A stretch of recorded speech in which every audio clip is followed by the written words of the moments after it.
Hello, good morning artsies. Happy Friday to you.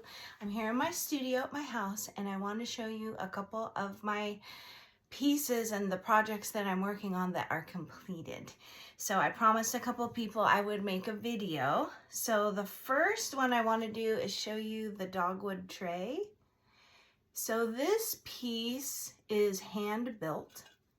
And it is a solid piece on a slab roller with coils that are smoothed.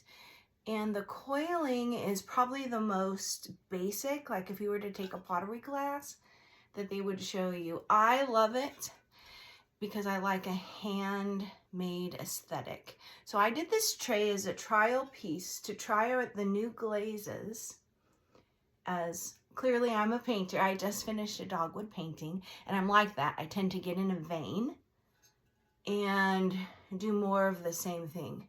So the glaze on the inside is called Yarrow Fields, and it's yarrow because it would have a yellow high fire but also goes brown. And so that's the part of the magic of ceramics, is you can't tell what they're gonna do.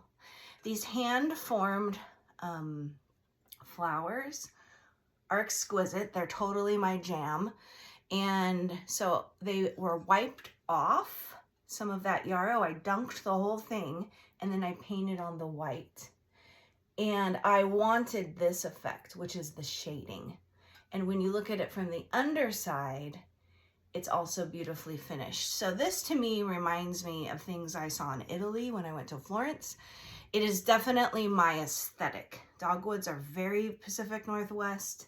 Being a native Washingtonian, now living in Oregon, they're everywhere in our city, and it has a three-dimensionality. Ceramics shrink, and so this piece I just absolutely love. It's a tray, so it could sit in my kitchen. It would be perfect for little pieces of garlic. What I don't want to happen is I can be heavy-handed in the kitchen. It's a part of my aesthetic. I throw a lot, I produce a lot,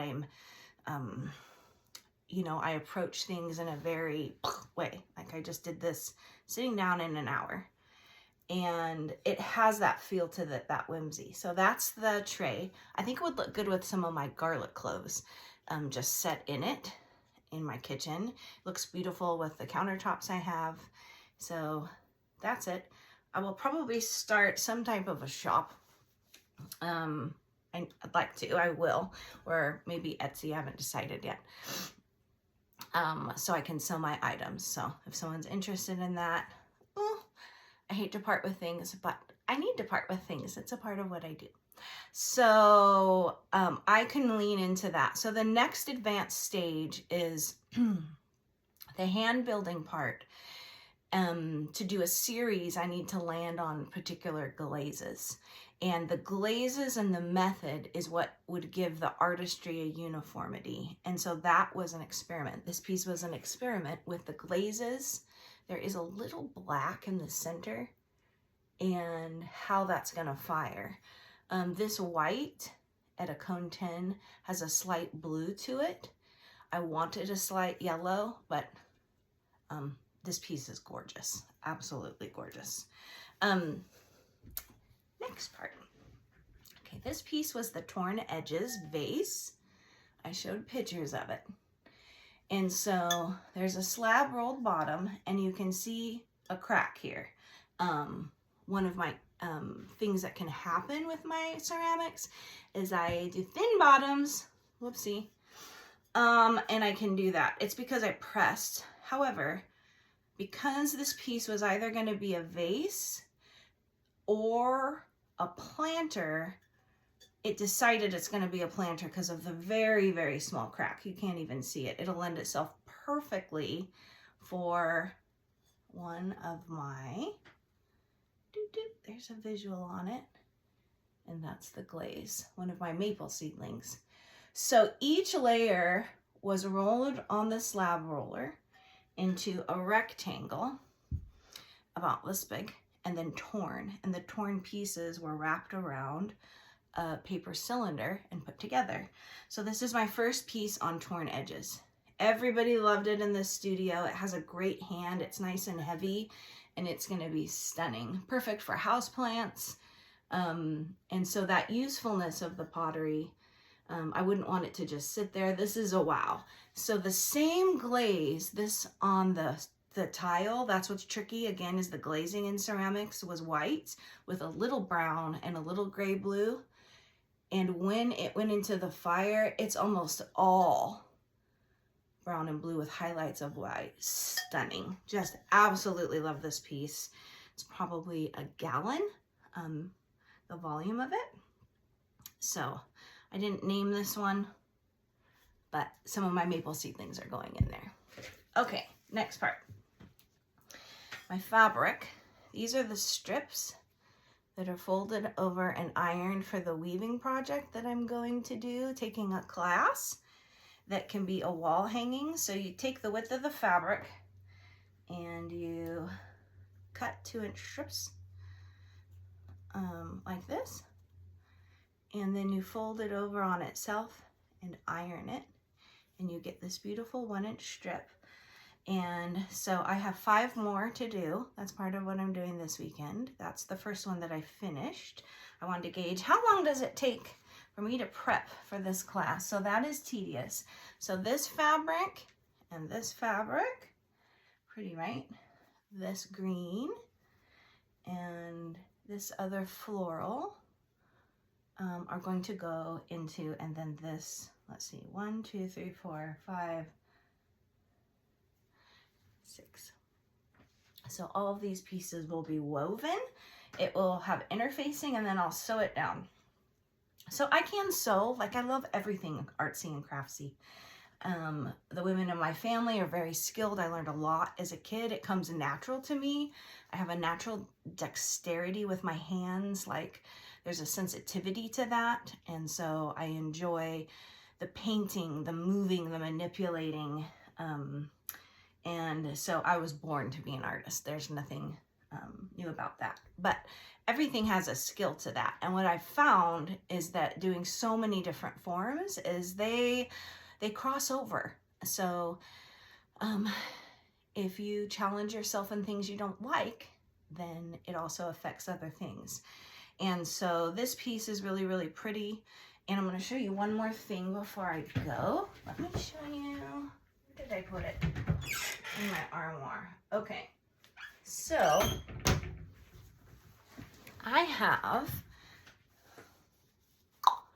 these are hand painted, fabric painted butterflies. I have 8 by my great-grandmother. And my great-grandmother, Stella, was widowed in the Great Depression at 27 with 3 kids. And the man I knew as Great-Grandpa Gene was her last husband of several. And she was quite a survivor, an overcomer, and she wasted nothing. What do you mean by nothing? Nothing. I have memories of her grinding the bones and the sound of softened bones after she had cooked meat to put into a sandwich spread. Nothing. And so the things that I have of hers are very few, and this is one of them. They're a treasure to me. She had 2 quilts going for my sister and I before she died, and I wanted to honor her life and complete them, so I completed one. Unfortunately, it got destroyed, which was heartbreaking. And the second one, I can't find the tops to make something out of mine. Hopefully I'll unpack them at one point. I'm not sure where they are, but these are what I have left. This may be the only thing I have left of Grandma Stella. And because when she got old, she lost her sight. She had a cataracts, and so she did hand painting. A couple of them, because she couldn't see well, have bright colors, and I'm just debating on how I work in and honor her aesthetic. Even though the other butterflies are not very visually pleasing, that's a part of it. So I want to honor that. And if Grandma Stella, Great-Grandma Stella and I were together making a quilt, and I could honor that last little bit of time. She was 19. She came to Sequim to die at my Grandma Kay's house and died of a massive heart attack in the middle of the night. And looking back, I was like, oh, I wish I'd have spent more time with her. I spent the time I could have right there for the little time I was in Sequim. But this quilt, like, now I'm old, right? And now we miss those people. Like, I would give anything to have my grandmother Kay back. She was one of the great loves of my life. She was so good to me. She spent time with me. She took care of me. She made sure I had nice things in life. And she came from nothing. She was stunningly beautiful. She overcame so many obstacles. I admire her greatly. And she gave me things like tools. Want to know where my good sewing shears come from? Grandma, because she was going to drop 60 bucks to be sure I had a nice pair of scissors, the kind that last your whole life.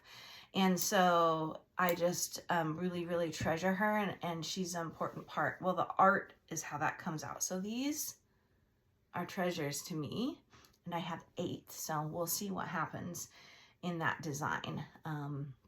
Because I'm going to go to the quilt fair, I can learn from amazing craftsmen, and I am, because I'm a painter, I tend to approach fabric in a landscape painterly type of way.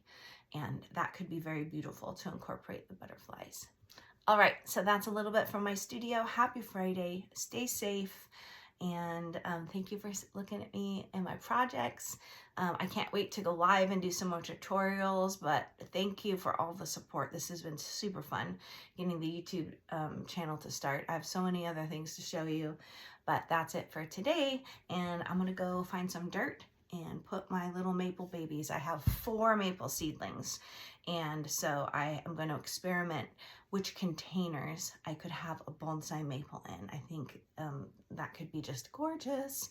And if you found those in a garden center, if you happen to find handmade ceramics with the perfect plant to go in it and a bonsai, which takes a lot of time, they would be quite pricey. And I like that. That's totally my thing. I like the expensive things that are handmade and to look handmade, and this tray is right up that alley.